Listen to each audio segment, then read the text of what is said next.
So we are back with a brand new episode of Walkin and Talkin with Tim, and my guest today is Dr. Trina Banerjee. And Trina Banerjee has a practice called Banerjee Kidney Center right in Mullica Hill, which she is the president and CEO, and has been in business as of today, which doesn't know who knows when this will air, right? But as of today, I've been in business for 3 years, right? For 4 years. 4 years, I'm From sorry. 2019. My bad. So tell everybody exactly what it is you guys do at Banerjee Kidney Center. So Banerjee Kidney Center Couldn't get it out. is a kidney center where we take care of patients who have kidney disease, high blood pressure, inflammation of the kidneys. We take care of dialysis patients. So all kidney-related problems, and Right. It's an outpatient practice. So what's the average person having a problem with when they come to see you? Usually they've been told that their kidney function is off, usually by their regular doctor, and Right. so they come to see a kidney doctor, which is a nephrologist, which is what I do, Right. to find out what's going on with the kidneys, why they're off, and what they can do to get them better. Very nice. So let's jump right into the doctor thing, right? Okay. We'll go backwards later. Okay. So I am going to go backwards, but you told me that I asked you, when did you know you wanted to be a doctor? And you said And I said when I was 5 years old. And tell them why. And the reason is because my mom's a doctor, and so somebody said to me, well, are you going to be a doctor just like your mom? And I said, well, yeah, okay. And ever since that time, I kind of had it in my head, and things worked out. Luckily, I did like science, I did like math, so that, like people, so that kind of worked out, and here I am. And you like cities too, so we'll talk about the fact that you went to Rosemont, Yep, and then you went to NYU, yep. which, kind of scares the hell out of me because I'm not a city kid, right? So, but she said, you told me you love the cities. I do love cities. You love the proximity of everything. I love the proximity, and I love the fact that there's always something going on. And if you want something to do, it's there. And if you don't want something to do, then you ignore it. Yeah. And I like the fact that you can walk wherever you want, Yeah. and you'll find something. There's always something to do in a city, right? Exactly. Yeah, just stay out of trouble, right? Always a good idea. Always good idea. You said also that you met your husband in college.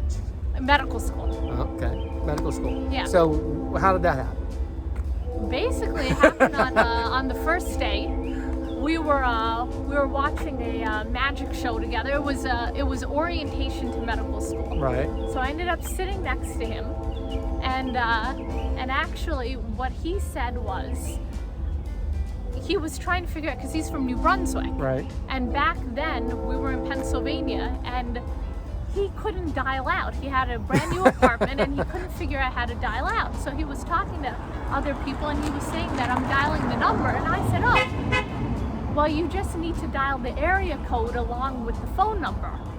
And he said, well, I don't understand why I have to do that. In New Brunswick, you don't have to do that. I said, here you have to do it, and just changed, because there's so many phone numbers. Right. And actually, you're a much better person to explain this Yep. than me, but you weren't around. And so I said, well, this is why I think it's because we're running out of numbers, and etc. And he looked at me and he said, and at this point I had just met this guy, and he said, oh, well, I don't think that's the right explanation. He goes, and I like people who think. And in spite of that, I hung out with him, and I like people who think. I like people who think, and I proceeded to marry him for 5 years later, and I continuously bring this story up to him. And what is his name? And his name is Arca. Arca. And he You're likes a lucky man. And he likes people who think. Because most women would have run away when you said that. But that's pretty cool, though, Yeah, right? yeah. And he's also a doctor, He's also a doctor. which is very cool. And you have 2 sons, 17 and 14. Yep, You said your 17-year-old's going to Pitt for biology. That's cool. exactly. He'll be leaving in a couple of weeks. Oh my. So, but he's still kind of following in your footsteps, sort of, right? Yeah, that's his Staying idea. in that That's medical vein, his right? idea. That's what he's interested in. That's yeah. very cool. And also you told me about your kids is that they both play music, which I love because I play.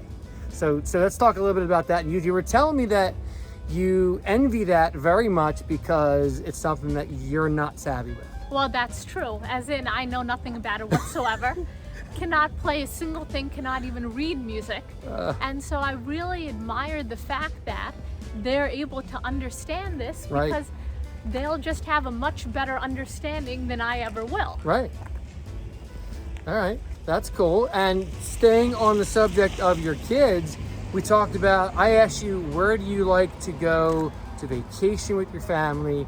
And you said, any chance I get, I want to take my kids wherever I can. But your goal was? My goal was all 50 states. How many you got? Not nearly enough. Maybe 6. And it doesn't count Hey, if it's a start. It's a start, but it doesn't count if I've done it by myself. So it's got to be me and the kids. So it's about 6 at this point.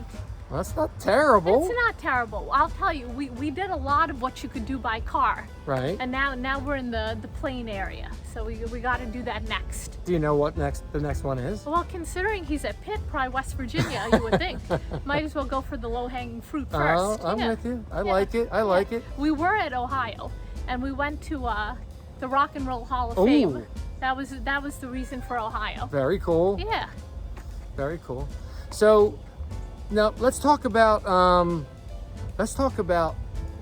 this new award that you just won called the Okay. Golden Apple, right? The Golden Apple. So this woman didn't know this was coming. It was a surprise to her, which I think is the coolest thing ever. She's on the cover of SJ Magazine, right? Yep. And you know, that's a pretty distinct honor. I do believe. I have seen it. I have not been on the cover yet, just saying. SJ Magazine, let me know when. But listen, I mean, it's very cool because you got this award because you were involved with Inspira Medical Network, right? And you Yeah. were teaching. Yeah, so I teach the residents and the medical students there. And so I was going about my business doing it. and I believe the residents voted me as the person that they felt most deserving of the award for essentially attending who's Teacher of the Year. Look at And that. it came as a surprise because I did not know the award existed. She was the cool teacher, apparently. You must have done a good job. I mean, I must have. listen, when you're teaching medical students, I mean, I'm sure that's a pretty big, that's a tall order.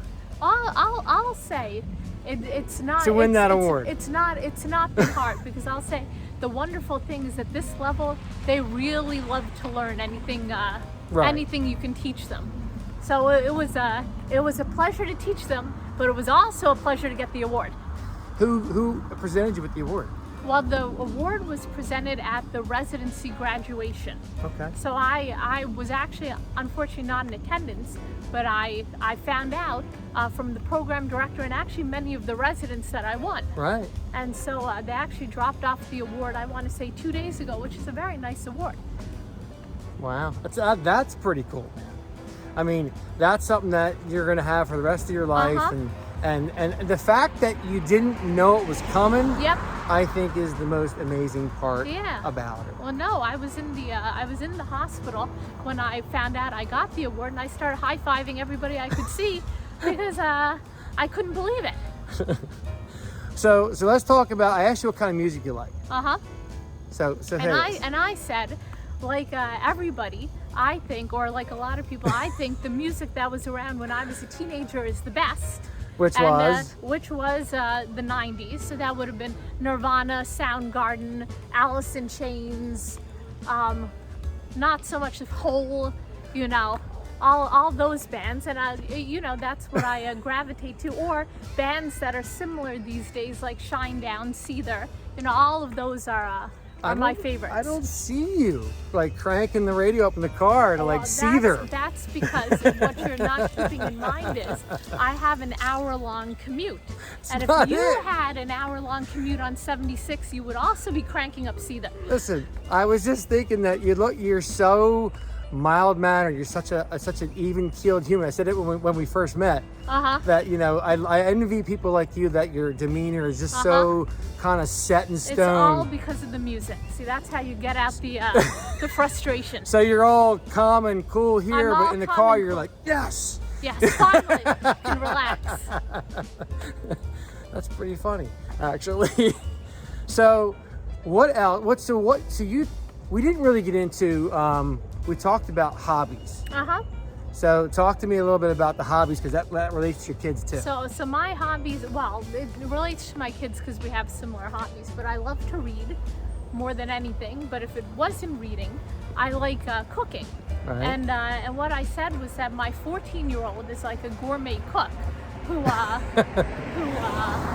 grates his own nutmeg. So every night for dinner, that ends up being like a pretty nice little process, spending time with them. Right. You like to run, I do like to run. which means you're going to run in next year's Walk the Talk run for me, right? But I like that you specified that I'm running. Nobody said anything about where I finish, but yes, I do enjoy running. Listen, I don't worry about where I finish anymore either.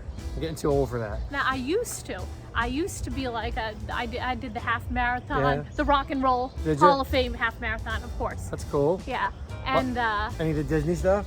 no, I've always just stuck around this area. For that, I did Broad Street. Did you do Broad Street? I have done the Broad Street. Okay. What was your time? Nothing to Neither was mine. write home about. Neither was mine. I did 96 minutes. To be honest, mine may have been more or less. It wasn't good. I'll put it this way. It was nothing that was. I wasn't going to get a. The guy who convinced me to do it, which get, was Fran McGlynn, if you're watching, was much older than. I don't want to say much older, Fran. You weren't much older, but you were older than me, and he whooped my butt. Okay. He was way faster than me. Let me put it this way. I would not win the golden sneaker. Listen, man, I always find it amazing how fast people are. Oh yeah. You know, like you just never know. You can't judge somebody by looking at them. No. Oh, they look so athletic. It's not the case. No, that is true. Not the because case. I've seen people who don't look like they're in the best shape. Actually, for the half marathon, Yeah. the person who was in front of me was a bilateral amputee Oh my goodness. with the Blade Runner prosthetics. And I was watching him run, but I couldn't watch for long because he got that much in front of me. He was just a dot, Yeah, right? there you go. It's hysterical. So, and the last thing is that you're from Balkinwood. Yep. Well, I live in Balkinwood now. But you grew up in, I grew up in the Valley Forge. Valley Forge is what I'll say. which is where your parents are from. Which is, that's where we grew up, Valley Forge. And mom was a doctor, and Mom's a doctor. dad was an engineer. Dad's an engineer, yep. The cool thing you said about mom and dad were, mom was a psychiatrist, Yep. which is a totally different kind of doctor. So you did it, but it was a totally different No. vein, right? Truer words were never spoken. Right? It's cool though. Yeah. And your dad worked for GE, you said, and actually worked on the Hubble telescope. Correct. Which that's pretty cool stuff too. Yeah. That's amazing stuff. Right? I mean, did you get to ever see it? No. Visit it? I never got to see, because it's one of those things. He went to work. Yeah. But it's just amazing what he was able to do and what he knew. I mean, that guy, years later, if you said and if you said something, if you said what's the formula for gravity, he was going to tell you, mass times acceleration and give you the exact number. I mean, that's just the amount of physics. That's cool though. Yeah. That's very cool. So if people want to find you and want to find Banerjee Kidney Center, how do they do that? So we have a Facebook page, which is Banerjee Kidney Center, and the phone number is always a good way to try, which is 856-431-6300. And website. And the website, which is banerjeekidneycenter.com. There you go. So listen, thanks for being on. Thank you for having me. This was a lot of fun. As always, she's fun. It's funny. She's so low key, but you're so much fun. So listen, remember, this whole thing is powered by Telecorp Technologies, your technology experts. And do me a favor, keep on moving, keep on walking. Follow me on Instagram, Facebook, now YouTube is probably the number one thing. Follow me on YouTube. And we will see you next time on Walkin' and Talkin' with Tim. See ya.